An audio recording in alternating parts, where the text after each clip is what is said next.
Wagner, son principe, c'est le déni plausible. D'accord. En fait, c'est une inexistence, ça n'existe pas. C'est une structure, je dirais, complètement évanescente. Et il n'y a pas de statut déposé quelque part où il y a Wagner. Donc le premier point, c'est que Wagner est un cas particulier. Pour toutes les autres, ce qu'on appelle les SMT, les sociétés militaires privées, ou les ESSD, les entreprises de services de sécurité de défense, elles sont évidemment pignon sur rue, elles sont auditées, elles sont extrêmement sérieuses. Il n'y a que Wagner qui est un cas très très particulier.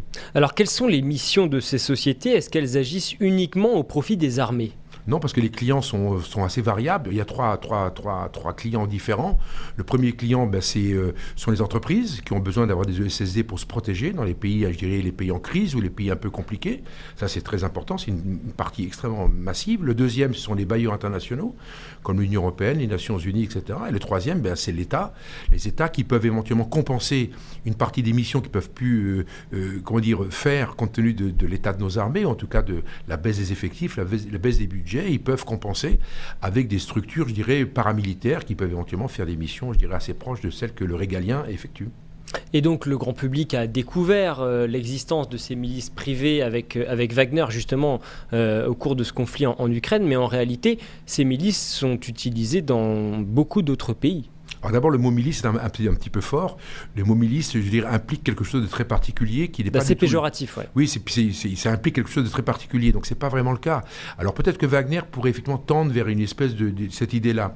Mais les autres, ça s'appelle des ESSD ou des SMP, c'est des sociétés parfaitement impeccables, et elles se répartissent sur l'ensemble de la planète. Je veux dire, et on rencontre qui ? On rencontre des Américains, des Britanniques, des Turcs, des Chinois, des Sud-Africains, des Français, quelques-uns, et malheureusement un peu rare, et puis plein d'autres. Encore une fois, l'ensemble des pays européens, encore une fois, à l'exception de la France qui reste très timide sur le sujet. On va y revenir, oui. Parce que c'est vrai que les Français ont un vrai problème d'influence quelque part. Ils n'ont pas profité de l'occasion quelque part de majorer, comme on dit, le dispositif d'influence. Et encore une fois, les ESSD sont capables de le faire.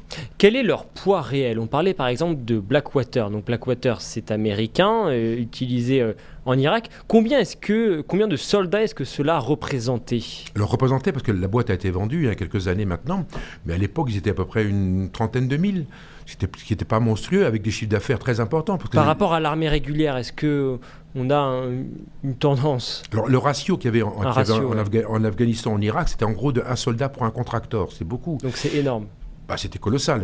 Mais c'est un nouveau modèle d'armée. Pourquoi ? Parce qu'en fait, les Américains ont pris conscience, comme les Européens, mais les Américains ont pris conscience, dans les années 2000, que baisse des budgets, etc., la chute du mur de Berlin et la fin du pacte de Varsovie, en fait, le soldat devenait rare, était cher. Et donc, étant rare, il fallait le protéger. Il était consacré exclusivement à la mission de guerre, à la mission de combat. Et donc, tout ce qui était son environnement, c'est-à-dire le soutien, les appuis, etc., pouvait être éventuellement délégué à des sociétés militaires privées ou à des ESSD. Et c'est ça l'objectif. L'objectif, c'est que toutes les missions périphériques étaient réalisées, en tout cas tout ou partie, par des SMP, C'est un vrai sujet, ça. Quel est leur encadrement ? Parce que c'est pas un petit peu dangereux de confier comme ça des pouvoirs militaires à des entreprises privées, finalement ? D'abord, vous savez que 90% des activités de soutien, c'est la blanchisserie, le courrier. Donc on n'est pas du tout sur des sujets très hauts. Le problème, c'est que le mythe mercenarial a fait qu'on a imaginé des combattants de l'impossible. En fait, pas du tout. Ils ont des missions extrêmement terre-à-terre. Et les 3/4 de soutien, les quelques missions opérationnelles, c'est l'escorte de convoi ou éventuellement la protection de personnalités. Mais par exemple, dans le cas de Blackwater en Irak en 2003, à quelle norme est-ce qu'il répondait ? Alors c'est une très bonne question, c'est une norme civile, totalement, c'est une boîte civile. Par contre, ce qui s'est passé après la bavure de Nice Square en 2007, en fait, ils sont rentrés dans le cadre militaire. Concrètement, les gens de Blackwater qui auraient fait les mêmes erreurs aujourd'hui auraient été punis par la justice militaire, entre guillemets. Qui sont les hommes qui composent ces milices privées et comment sont-ils recrutés ? Les 99% sont des anciens militaires, anciens gendarmes, anciens policiers, comme en France. Dans les ESSD, les 3/4 sont d'anciens militaires, d'anciens gendarmes. Nous, à l'exemple de Thémis, dans notre société, on a 60 généraux, on a 3-4 ambassadeurs, on a 2-3 journalistes, donc c'est assez pléthorique. Une société de formation, on n'est pas une société avec de l'armement, bien évidemment. Mais encore une fois, c'est très éclectique et surtout, les gens sont très bien formés parce que les gens sont matures, ont de l'expérience et donc ne sont pas du tout des Bob Denard ou des Wagner. On n'est pas du tout sur le même modèle, heureusement d'ailleurs. Et justement, sur Wagner, là aussi, alors les Russes, eux, disent qu'ils ne recrutent pas en prison. C'est crédible ou pas ? Alors je vous parle, je pense qu'ils ont déjà vidé les prisons, donc effectivement c'est possible. Mais je pense qu'ils l'ont fait largement, parce que je pense que c'était une marge de manœuvre qu'ils avaient, qu'ils ont largement utilisée, mais toutes les armées ont toujours utilisé. Rappelez-vous la guerre d'Indochine, hein, les 3/4 des soldats, les légionnaires qui partaient là-bas sortaient de prison. Hein. Qu'est-ce qu'on sait aujourd'hui de l'homme qui dirige Wagner, Evgeny Prigojine Que sait-on de lui? Qui est cet homme? Prigojine, c'est vraiment un personnage complètement incroyable, hors du commun. C'est un cuisinier, véritablement, qui a fait de la prison jusqu'à l'âge de 20 ans. Il sort de prison dans les années 80, dans les années 90, au moment où le mur est en train d'exploser, donc la fin de l'URSS, ou l'explosion de l'URSS, l'implosion de l'URSS. Et donc, qu'est-ce qu'il fait? Il fait de la cuisine, il fait un très bon restaurant. Et en fait, Poutine, qui travaillait à la mairie à cette époque-là, à la mairie de Saint-Pétersbourg, il va au restaurant, il croise Prigojine, ils restent ensemble. Et Prigojine comprend exactement, c'est un des rares qui comprend parfaitement l'état d'esprit avec Shoigu en même temps, le ministre de la Défense, il comprend parfaitement l'état d'esprit de Poutine. Il a compris que Poutine admirait les États-Unis, quelque chose d'assez particulier. Il lui a proposé, en 2014, il lui a proposé de créer Wagner sur les fonds baptismaux d'une autre société qui n'avait pas fonctionné, qui s'appelait à l'époque Slavonic. Et donc ils ont créé cette société et en fait qui a fonctionné. Parce que tant qu'elle était dans une unité de deuxième échelon, c'était assez fonctionnel. Le problème de Wagner, c'est son emploi en premier échelon. Son emploi en Ukraine est un emploi à contre-emploi quelque part. Vous voyez, c'est anachronique, parce que c'est une unité d'infanterie qui n'a pas de moyens, qui n'a pas d'appui, qui n'a pas d'artillerie, qui n'a pas de véhicules, qui n'a pas d'avion. Donc le problème, ils sont subordonnés, si vous voulez, aux moyens de l'armée, et c'est tout le problème qu'ils ont eu. En communiquant, ils ont fini par agacer l'armée, qui a fini par dire, écoutez, on vous coupe les vivres. Et c'est exactement ce qui est arrivé, enfin ce qui arrive actuellement, et leur problème, c'est qu'ils vont être obligés de se retracter sur un dispositif africain, là, qui est beaucoup plus confortable. On va revenir bien sûr sur cette présence africaine. Qu'est-ce qui distingue les mercenaires du groupe Wagner des soldats réguliers de l'armée russe ? Alors en fait, pas grand-chose, sauf que les hommes de Wagner ont signé un contrat. Ils sont payés de façon extrêmement, je dirais, extrêmement large par rapport aux soldats. Et puis il y a une espèce il y a un côté assez prestigieux entre guillemets. Alors c'est un peu anachronique quelque part, mais vous savez, la guerre attire la guerre. Il y a une espèce de comment dire de tentation, une espèce de mort incroyable, une espèce de mythe quelque part qu'ils sont en train de créer. Un peu à l'image de la Légion étrangère par exemple. Non, en France. je n'irai pas jusque là parce qu'il y a une violence chez Wagner qu'on ne trouve pas dans la Légion étrangère. La Légion étrangère est une structure extrêmement organisée, extrêmement précise. Wagner, c'est quand même des bandits de grand chemin, hein, quelque part. Hein. Donc, quelque part, ils sont très courageux parce qu'on ne peut pas leur enlever ça. Et ça a été un massacre à Bakhmout et à Soledar. Soledar particulièrement, je peux vous dire que ça a été vraiment... Ils ont perdu des milliers d'hommes. Et les types montaient à l'assaut les uns après les autres. Donc, si vous voulez, on ne peut pas leur enlever ça. Ceci étant dit, le problème, c'est les problèmes de comportement. Ils ont des problèmes de commandement, donc des problèmes de comportement. Et là, dès qu'on rentre dans les comportements, c'est parfaitement inadmissible. Ils ont le droit de quitter Wagner ? Bien sûr que non, c'est à la vie et à la mort. Hein. On quitte un casse-cercueil ou bien quand le chef vous dit d'arrêter. Vous avez, ils ont des contrats de 6 mois, il y a une telle attrition des hommes, si vous voulez, ça va extrêmement vite. Si au bout de 6 mois ils sont vivants, à ce moment-là, ils peuvent rentrer chez eux éventuellement. Et alors Wagner agissait en secret pendant des années. Qu'est-ce qui les a poussés à sortir de l'ombre? Pourquoi ont-ils opéré ce revirement? Alors en fait, ils ont été une première fois en premier échelon, c'était en Syrie, exactement en 2013, entre 2015 et 2018, où ils ont repris Palmyre et Deir ez-Zor. Ils ont été déjà en premier échelon. Et déjà à cette époque-là, l'armée avec Shoigu avait mal pris le prestige qui avait entouré la conquête de Palmyre. Et déjà à cette époque-là, l'armée leur avait coupé les vivres. Mais ils sont revenus en 2014 pour la prise du Donbass et la prise de la Crimée. Et là, ça a fonctionné. Le problème, je pense que Prigojine a fait l'erreur, quelque part, de juger l'armée, qui est une énorme machine, évidemment, en Russie, et d'essayer, quelque part, de devenir un petit peu, pas chef à la place du chef, mais quelque part de devenir une espèce de Napoléon Bonaparte russe. Et je pense que là, malheureusement, il a mis la barre un petit peu trop haut. Alors, si en plus l'armée l'a mal pris, comme vous dites, pourquoi est-ce que le groupe Wagner opère en Ukraine? Est-ce que sans Wagner, l'armée régulière russe est trop faible pour espérer remporter la victoire? Alors le problème, c'est qu'ils ont été engagés en premier échelon il y a à peu près 7 ou 8 mois, à un moment, je ne sais pas si vous vous rappelez, où l'armée russe reculait. Et sous les coups de boutoir de l'armée ukrainienne, qui au passage avait un comportement magnifique. Et donc ils reculaient. Donc il fallait quelque chose, il fallait bloquer, il fallait arrêter ces talents ukrainiens. Et très concrètement, évidemment, Wagner a réussi à bloquer, en tout cas à arrêter cette offensive ukrainienne qui s'est arrêtée. Et à partir de là, ils ont lancé une contre-offensive. Et ça a été Soledar, plus Bakhmout. Alors, le problème, c'est que les Ukrainiens vraiment se battent, et puis ils sont sur des positions préparées à l'avance, et puis ils se battent très courageusement. Donc aujourd'hui, on a un problème, c'est qu'on a une situation qui est totalement cristallisée, totalement fossilisée, avec deux fronts face à face, et c'est un véritable carnage. On va revenir bien sûr sur la situation du front. Vous parliez tout à l'heure de l'influence de Wagner en Afrique parce qu'ils ne sont pas que en Ukraine. Quelle est cette influence de Wagner ? Vous parliez de l'Ukraine, mais dans le monde entier et notamment en Afrique. Alors en Afrique, c'est vraiment l'arrière-cour de Wagner. C'est là que Wagner gagne tout son argent. C'est là que Wagner est riche. C'est pas Wagner en fait, c'est Concorde. Concorde est la holding qui est à Saint-Pétersbourg et Concorde, si vous voulez, a 3 pieds quelque part. Un pied, c'est Wagner, c'est l'outil opérationnel. Il y a un pied qui est la communication. C'est Patriot avec 2 filiales qui s'appellent IRA, donc Internet Research Agency, donc les usines à trolls.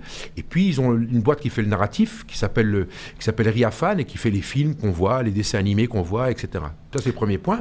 Puis le deuxième point, c'est la myriade de sociétés, de petites sociétés extrêmement techniques, extrêmement spécialisées dans l'or, dans le pétrole, dans le gaz, dans le fer, dans le cuivre, etc. et qui négocient au cas par cas, dans chacun des pays, la possibilité de récupérer, enfin, en tout cas, d'avoir des parts de marché sur des sujets donnés. Et c'est ça qui rémunère le système. Tout le système est rémunéré par ça, et ce qui fait qu'aujourd'hui, si vous voulez, Prigojine est fabuleusement riche. Quand Prigojine a créé Wagner en 2014, il a injecté 125 millions de dollars, d'emblée, comme ça, de sa propre poche. C'est ça qui donne de la force. C'est un vrai oligarque, donc il a beaucoup d'argent, il peut investir, il le fait grâce à l'argent qu'il récupère en Afrique. Quels sont ses liens personnels avec Vladimir Poutine ? Ses liens personnels avec Vladimir Poutine. C'est très étrange parce que là on est vraiment dans le roman russe. En fait personne ne le sait. En fait on sait simplement qu'il est au Kremlin parce qu'on l'a vu. Il a fait la cuisine au Kremlin. Je pense qu'aujourd'hui, c'est un personnage assez marginal. Mais par contre je pense que c'est un personnage qui est assez courageux dans le sens où il ose quelque part s'affronter à l'armée, s'affronter à Poutine. Je pense que le personnage a cru à un moment donné qu'il allait monter très haut. Et malheureusement depuis Icare, on sait qu'il faut éviter d'aller monter très haut avec des ailes en cire. On risquerait de se brûler les ailes. Est-ce que vous diriez que ces milices privées sont indispensables aujourd'hui à la guerre à haute intensité ? Alors je reviens sur le mot milice privée que je récuse. C'est pas possible. Le problème, c'est le régalien, si vous voulez, c'est le combat. Ça, c'est les armées et c'est intouchable. Donc si vous voulez, je pense que c'est absurde de penser qu'une SMP française ou anglaise effectivement fasse la guerre. C'est impensable. Par contre, dans toutes les missions périphériques, les missions de soutien, etc., il est parfaitement acceptable que des ESSD françaises accompagnent les forces armées sur le terrain, et en Afrique particulièrement, parce que notre armée française aujourd'hui a besoin de se concentrer sur sa mission, c'est-à-dire en Ukraine et dans l'Est de l'Europe, et a besoin également de répondre à la demande, si vous voulez, quelque part des Africains, d'avoir une espèce d'empreinte minimum en Afrique. Et quand on a une armée, l'empreinte, elle n'est pas minimum, elle est maximum. Et je crois qu'on peut compenser ce départ, en tout cas cette espèce de diminution des effectifs militaires en Afrique, avec des ESSD françaises. Ça veut dire que selon vous, la France devrait aujourd'hui adopter ce genre de stratégie avec donc ces sociétés militaires privées ? Elle ferait bien, parce que le problème, c'est qu'elle retournerait à ses missions, premier point. Le deuxième point, c'est que les ESSD françaises sont très bien formées. Elles sont formées par les 3 quarts sont des soldats français. Ils sont très bien formés, il n'y a aucun problème. Et il y aurait une espèce d'action de compensation, et qui éviterait, si vous voulez, à notre armée de se disperser à gauche, à droite. Et pourquoi alors sommes-nous réticents encore aujourd'hui ? C'est des problèmes d'ego. Vous savez, c'est compliqué. Dans notre nature, d'abord, on a une loi anti-mercenariat depuis avril 2003, donc il limite de façon extrêmement drastique le port d'armes, donc qui est globalement interdit. Et le deuxième truc, c'est que il faut retrouver une solution, il faut négocier, discuter. Les armées, vous savez, c'est un monde d'hommes, d'hommes, de combattants, de guerriers, et quelque part, ils ne voient jamais bien apparaître, si vous voulez, un compétiteur ou un concurrent. Malheureusement, c'est comme ça qu'ils nous prennent, et je pense que c'est une grossière erreur, pour une raison très simple, c'est que, je pense que les ESSD françaises ont de vraies qualités, je dirais, techniques, et le deuxième point, quand on s'occupe de reconversion, quand on est une armée, il faut reconvertir ces hommes, et on voit bien que cette technicité qu'on met des années à acquérir, ils peuvent resservir évidemment au service de l'État français dans les ESSD parfaitement logiques, propres, impeccables, audités, avec pignon sur rue. On est largement loin des milices ou éventuellement du mercenariat à la Wagner, qui est un cas extrêmement particulier. Alors, outre la question des sociétés militaires privées, les ESSD comme on dit en France, quelles doivent être, selon vous, aujourd'hui les priorités budgétaires en ce qui concerne l'armée en France ? Alors ça, c'est un sujet d'actualité, parce que la loi de programmation militaire est en train de mettre en place tout ça. Donc on sait que c'est une loi de programmation militaire qui est assez confortable, mais malheureusement, si vous voulez, on est sur une trajectoire. La trajectoire était qu'on avait des véhicules à roues, on était sur un modèle de guerre asymétrique. Notre ennemi était un ennemi mobilette quelque part. Et le problème, il va falloir repenser un modèle d'armée qui est dans une armée, je dirais, dans un conflit potentiel de haute intensité. Et ça, très concrètement, comme le dit le général Burkhardt, on n'est clairement pas prêt. Un mot pour terminer, colonel Pierre de Jong, sur ce qu'il se passe sur le terrain en Ukraine, avec donc cette bataille de Bakhmout, cette ville à l'est du pays et dont Moscou tente de s'emparer. L'armée ukrainienne, elle prépare sa contre-offensive. Ça fait plusieurs mois qu'on en parle. Est-ce qu'il n'est pas temps de passer à l'action ? Alors vous savez, le problème c'est qu'il faut des moyens pour le faire. Il faut des moyens, puis il faut une saison qui s'y prête. Aujourd'hui, on sait qu'il fait toujours très froid. Donc il est hors de question, à court terme, si vous voulez, de lancer une offensive. On peut l'imaginer vers le mois de mai, vers le mois de juin. Les premiers chars occidentaux, en tout cas, sont arrivés. Arrivent, bien sûr. Mais il en faut beaucoup. Il n'en faut pas seulement 50, il n'en faut même pas une trentaine. Il en faut, je dirais, moi je pense au moins 500, mais c'est un détail. Le deuxième point, il faut des moyens. Comme vous le dites, évidemment, ils ne sont pas tous arrivés. Il va falloir des moyens, il va falloir percer. Parce que le problème des Ukrainiens, c'est un fusil à un coup. C'est-à-dire que s'ils échouent cette percée, et ça je pense que les Russes attendent impatiemment cette percée, parce qu'avec leur artillerie, parce qu'aujourd'hui il y a une espèce de rapport plutôt favorable pour les Russes en domaine de l'artillerie, et dans la mobilité plutôt pour les Ukrainiens. Donc le problème, les Ukrainiens ne peuvent pas se rater. S'ils se ratent, à mon avis, c'est un coup qui va prolonger cette guerre de plusieurs mois, voire plusieurs années. Merci beaucoup, colonel Pierre de Jong. C'est toujours passionnant de vous écouter et de vous lire avec donc cet ouvrage que vous publiez chez Marahu Éditions, Agir entre les lignes, société militaire privée, Wagner, Blackwater, Mozart et les autres. C'est vraiment un ouvrage que l'on recommande.